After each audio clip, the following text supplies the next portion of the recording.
Hello বন্ধুরা, আজকে আমি দারুণ টেস্টি একটা লেফটোভার সবজি দিয়ে ব্রেড স্যান্ডউইচ বানাবো। তো এখানে ব্রেডগুলোকে স্যান্ডউইচের আকারে কেটে নিয়েছি, এখানে দুটো ডিম ভেঙে নিয়েছি।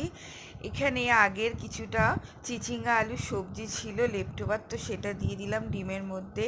টেস্ট অনুযায়ী নুন দিয়ে দিলাম, গ্রেট করা ক্যাপসিকাম আদা পেস্ট দিয়ে দিলাম, টমেটো কুচি দিয়ে দিলাম, ধনে পাতা কুচি দিয়ে দিলাম, পেঁয়াজ কুচি কাঁচা লঙ্কা কুচি দিয়ে দিলাম। আর ব্যাটারটাকে ভালো করে মেখে নেব।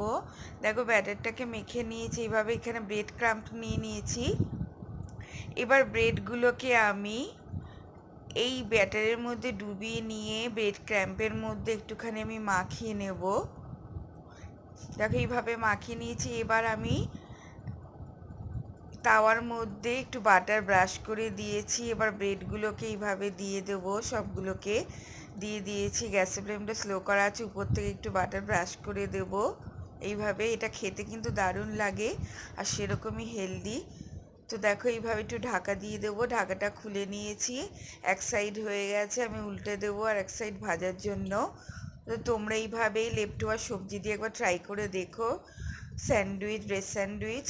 তো দেখো একটা হয়ে গেছে, আমি প্লেটে তুলে নিয়েছি। এইভাবে সবগুলোকেই আমি তুলে নেব। দেখো রেডি হয়ে গেছে ব্রেড স্যান্ডউইচ আর এদিকে চা। তো চলো পরে দেখা হবে, টাটা।